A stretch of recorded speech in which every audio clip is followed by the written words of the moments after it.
Retour sur le plateau de la feuille de match, le dernier rendez-vous de ce soir pour donc décrypter cette grille qu'il faut valider dimanche avant 8h55. Les 5 dernières rencontres à décrypter avec Maître Pascal Bon et également Patrice Basile. Maître, dans un instant, vous aurez à défendre les télés singulièrement. Canal+, qui ne souhaite pas racheter toute la Ligue 1. Pas envie de diffuser des matchs comme Lyon-Dijon, par exemple, alors qu'on a refusé la Super League, hein, qui aurait proposé que du top niveau, en tout cas sur le papier. On va poursuivre avec le championnat d'Italie, la Serie A, l'Udinese qui reçoit la Juve. Exactement, donc le 11e contre le 4e. On sait que la Juventus sort et nous a déçus et sort de moments assez compliqués malgré les joueurs qui nous gratifient en tout cas à l'avant de prestations assez honorables. Hein. Mais attention à l'Udinese qui sort d'une belle victoire face au modeste Benevento. Mais moi je pense que la Juventus aura à cœur de gagner quand même. Donc je donne la Juventus quand même gagnante dans ce match-là face à une belle équipe de l'Udinese en ce moment en tout cas. Oui, je suis assez de l'avis de mon partenaire parce que déjà, on se souvient que la Juventus avait gagné 4-1 au match aller contre la l'Udinese. Alors, comment ça dit Udinese. Udinese, c'est une équipe effectivement de moyenne tableau, qui est 11e, qui a... Alors j'aime bien par contre un de leurs joueurs qui s'appelle Rodrigo De Paul.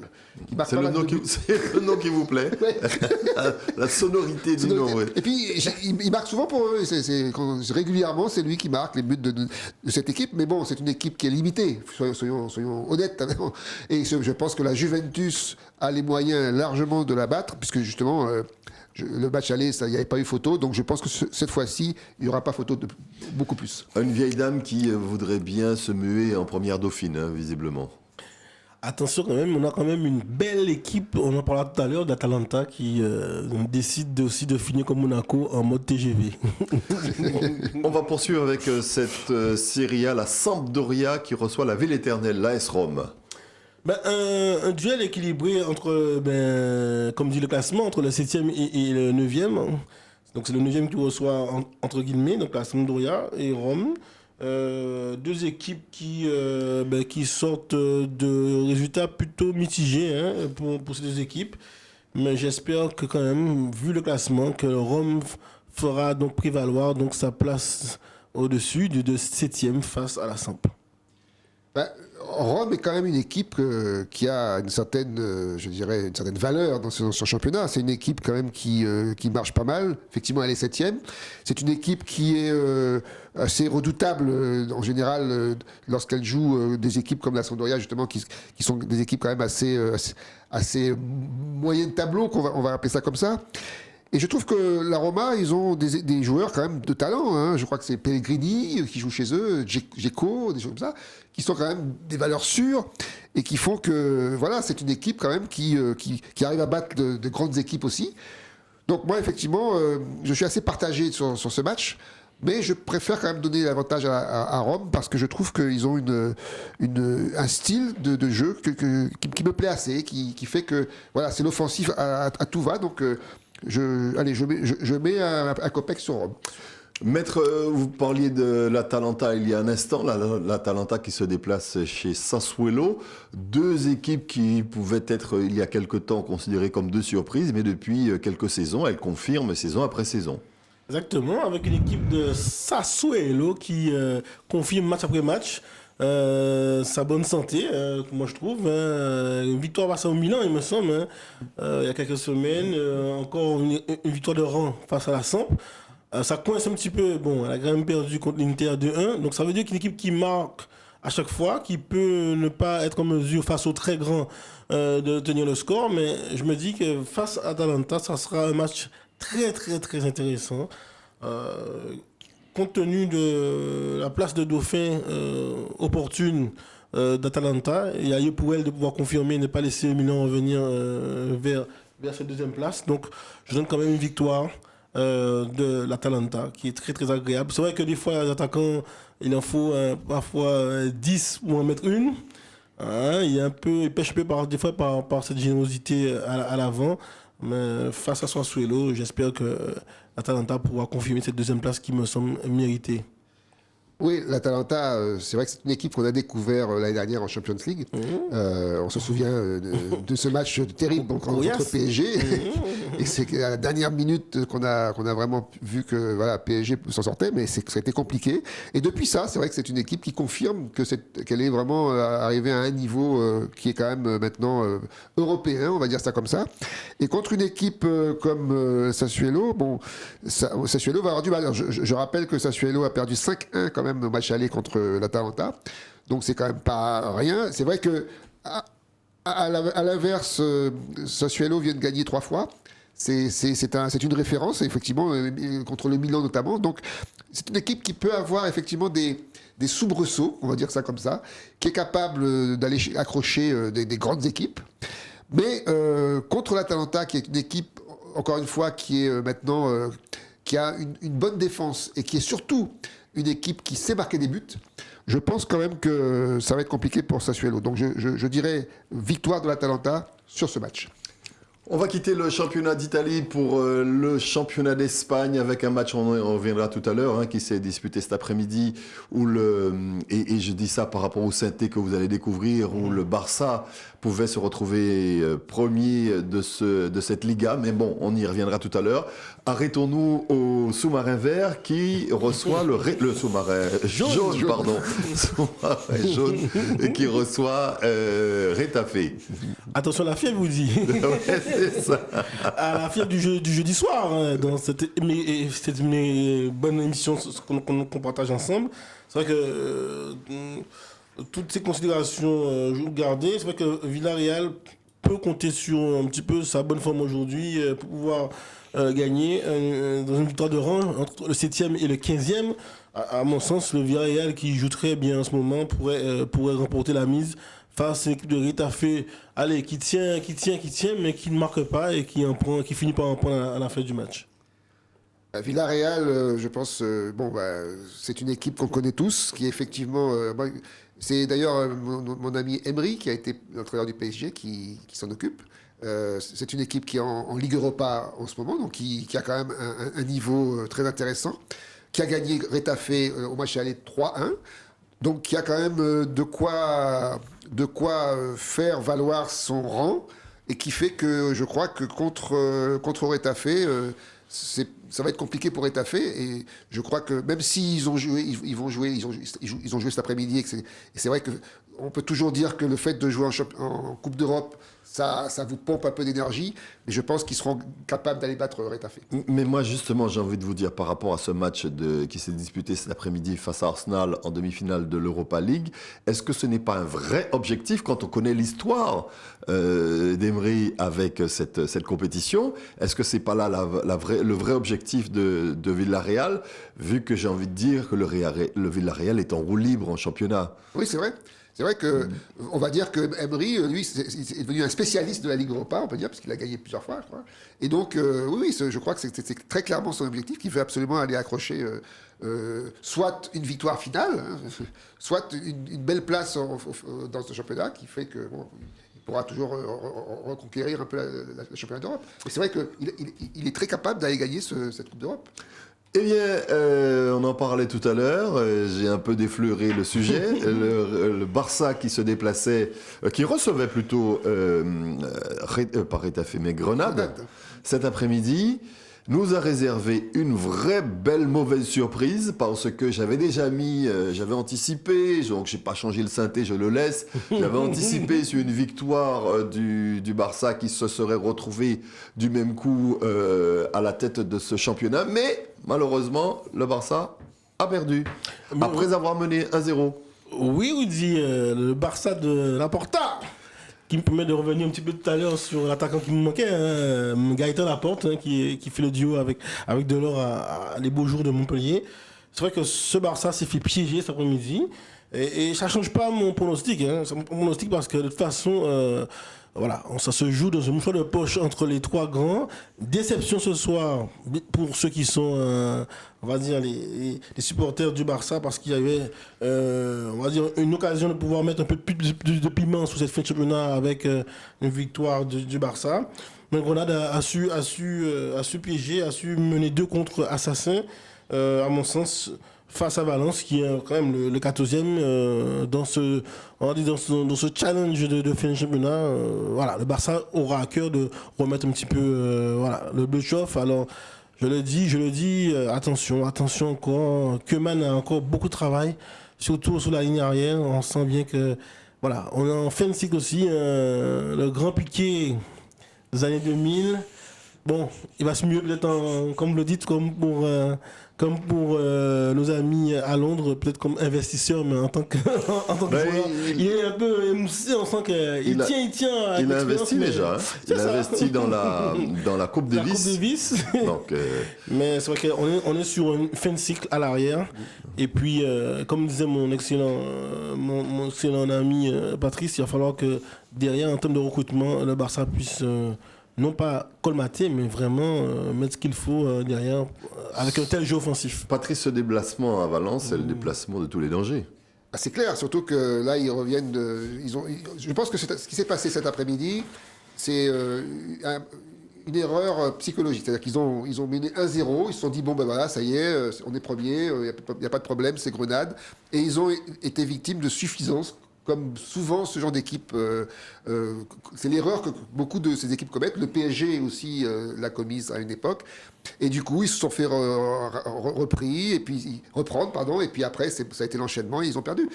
Donc là, pour Valence, là, ils n'ont plus droit à l'erreur. Ils ont encore 4 matchs pour être champions. Dont le choc contre le leader. Dont le choc contre le leader. Donc Valence est une étape et je pense que là, ils vont quand même se ressaisir et repartir à la conquête de ce titre. C'est un scénario quand même qui sourit à Zidane. Ah ben, comme d'habitude. Encore une fois, il m'a dit qu'il a toujours une bonne étoile dans les moments compliqués. Voilà. Parce qu'au classement de la Liga, le Barça se retrouve avec 71 points, me semble-t-il, comme pour le Real. Mais à la différence, le goal average particulier, c'est le Real qui est deuxième. Et si d'aventure ces deux équipes-là devaient se neutraliser et que le Real devait gagner ou qu'il y aurait encore un partage des points entre le Real et égalité de points entre le Real et l'Atlético, le Real, une fois de plus, serait en ballottage favorable puisque le goal average particulier est à l'avantage du Real. Exactement. En fait, on se retrouve dans la même situation qu'en France, puisqu'en France, on a le même... à une différence près, c'est que c'est un goal average général. Oui, voilà. Mais on a à peu près le même suspense quand entre Monaco, Lille et PSG. Aujourd'hui, personne ne peut dire vraiment qui va être champion. Et donc, ça va dépendre de tout ce qui va se passer en Champions League, etc. Et je pense que, là encore, Zidane, avec sa bonne étoile, il va attendre que tout ça se dégage. Et il espère retrouver une équipe comme... et si Zidane, et je m'arrêterai là, et si Zidane réalisait le doublé? Ça serait encore une page d'histoire intéressante pour tous ceux qui aiment le football. Un Zidane qui a été contesté, recontesté, recontesté à chaque fois. Quoi. Mais c'est vrai on s'est beaucoup emballé sur le match City PSG, mais attention à Tourelle et Chelsea. Moi, je trouve que justement, pour faire le lien avec ce que vous disiez tout à l'heure, il va falloir que Real Madrid fasse pas mal d'efforts, débauche d'énergie pour voir s'il se qualifie pour la finale. Attention aux miettes, ou en tout cas au match, par exemple le match qui va jouer, c'est Osasuna. Voilà, c'est peut-être un match piège aussi, comme voilà d'aujourd'hui, avec tous l'influx qu'ils ont donné cette semaine, jouer cette première phase de demi-finale. Et non, ils ne sont pas arrivés avec cette espèce de... J'ai envie de dire qu'ils ont quand même ce petit supplément d'âme du côté du Real. Une profondeur de banc aussi. Ouais, et puis on le dit, sérénité. Et c'est pas rationnel ce qu'on dit là, en fait. En tout cas, c'est pas rationnel ce que je dis là, mais il a le bordé de nouilles, Zidane. Il dégage une sérénité. Voilà, c'est vrai, mais moi j'ai envie de dire quand même que pour une fois, voici une équipe de Chelsea dont les petits talents, les pépites, éclate au bon moment. On verra bien. Bon, pour le moment, vous allez devoir défendre votre client dans Parole à la défense. Le client, on l'a déjà présenté. C'est un regroupement de diffuseurs et notamment pour ce qui concerne la France Canal+, qui ne souhaitent pas acheter la totalité des rencontres de leurs championnats respectifs et notamment Canal+, qui ne souhaite pas acheter la totalité des matchs de la Ligue 1. J'imagine que des matchs comme Dijon-Reims, comme Dijon-Lorient n'intéressent absolument pas votre client. On vous écoute dans un court instant pour votre plaidoirie.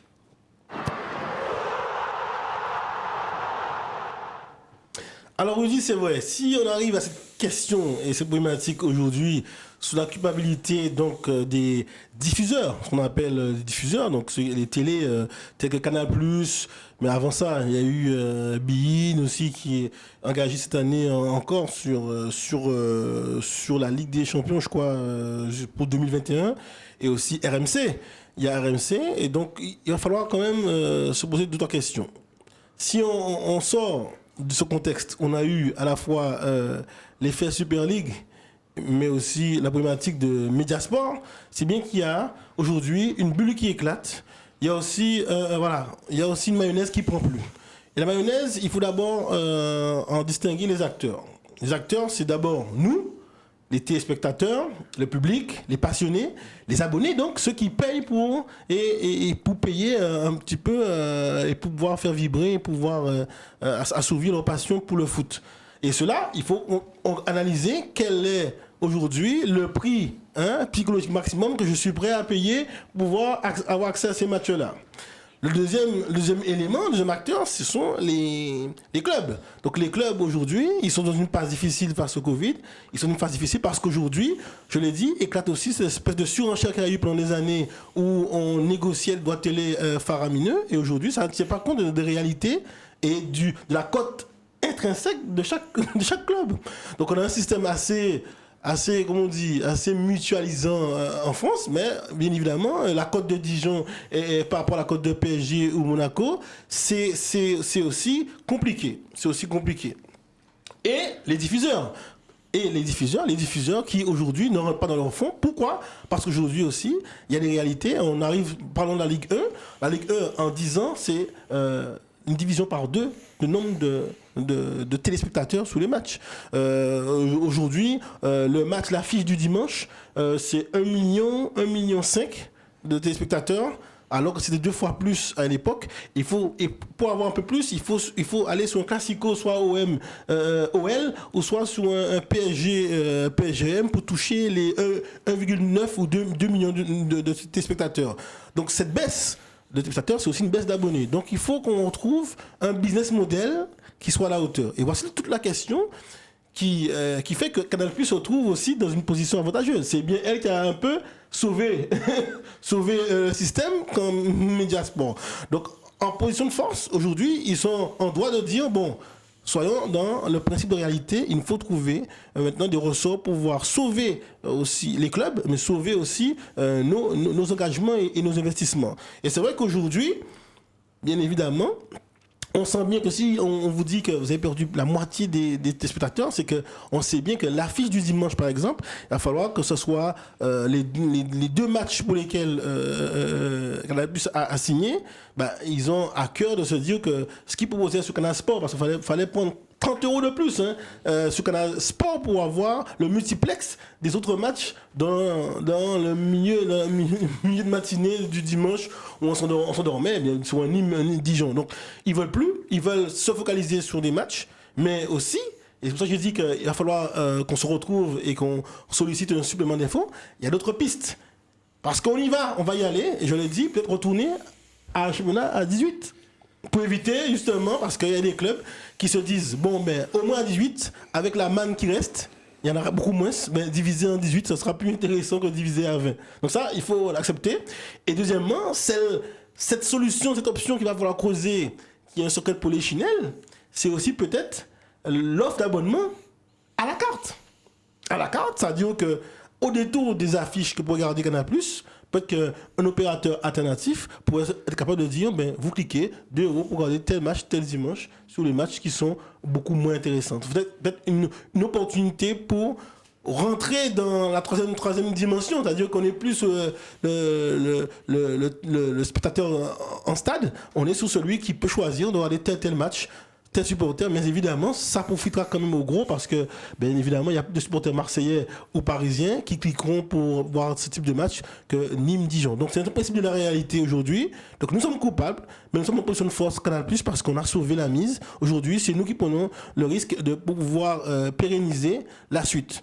Et je finirai par, encore une fois, une discussion qui est en cours. C'est aussi ce qui se passe par rapport à la Ligue des Champions. On a vu les enjeux financiers, on a même, moi, Canal+, qui a repris les droits, je suis en train de négocier avec RMC pour pouvoir se partager les droits pour co-diffuser les têtes d'affiche. Alors, c'est 2 matchs par journée pour les Ligue des Champions pour l'année 2021-2022 pour pouvoir rationaliser les coûts parce qu'aujourd'hui, il y a un manque à gagner et si on veut continuer à vibrer, il va falloir rentrer dans des considérations de business model beaucoup plus honnête et beaucoup plus respectable par rapport à la réalité de la situation. En tout cas, en Angleterre, ce sont les télés qui décident, quasiment, parce que moi je me souviens quand on était, on va dire, en partenariat avec certains départements d'Arsenal, on programmait des visites en Angleterre avec des jeunes où nous partions assister à des rencontres.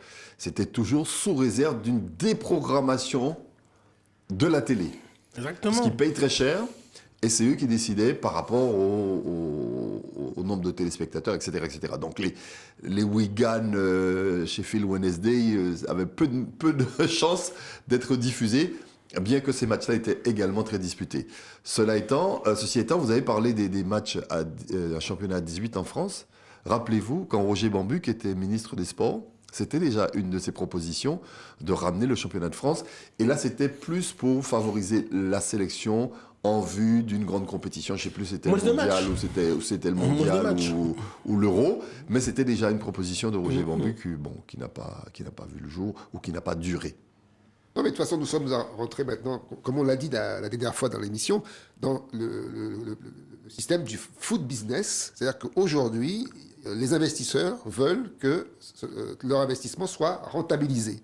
Et donc, de plus en plus aujourd'hui, on va se retrouver avec justement des propositions comme ça de chaînes qui disent, bon voilà, moi j'investis, mais je veux derrière récupérer mon argent. Donc, j'ai pas envie d'aller investir sur des matchs qui ne seront pas regardés parce que justement, moi, ça m'intéresse pas. Voilà.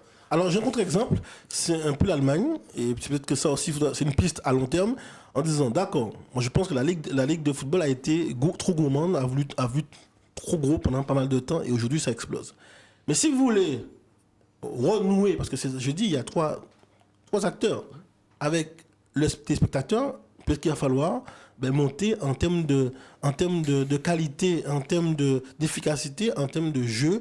Voilà, est-ce qu'il faut remettre de l'argent dans la formation, dans les écoles de football pour que derrière, on puisse retrouver sur le territoire national des équipes qui sont capables de développer un jeu qui soit à la hauteur des équipes européennes. Et c'est ce qu'a fait l'Allemagne, doucement, tranquillement. Et maintenant, ils sont en capacité de dire que, je l'ai dit, quand vous voyez Leipzig, vous voyez des joueurs nationaux entouré de joueurs nationaux, mais avec une logique d'avoir envie, vous avez envie d'avoir les championnats allemands. Donc ça aussi, il va falloir qu'on fasse autocritique au niveau de la France pour pouvoir mettre aussi des conditions pour vous donner envie, l'attractivité par rapport à nous passionnés de football. Merci maître pour votre plaidoirie. On vous retrouve la semaine prochaine donc pour une nouvelle séquence, la parole à la défense. On vous propose la synthèse de toutes les infos que nous vous avons proposées, des infos qui vous permettront de remplir votre grille. Il va falloir la valider dimanche avant 8h55. Nous vous proposons la nôtre.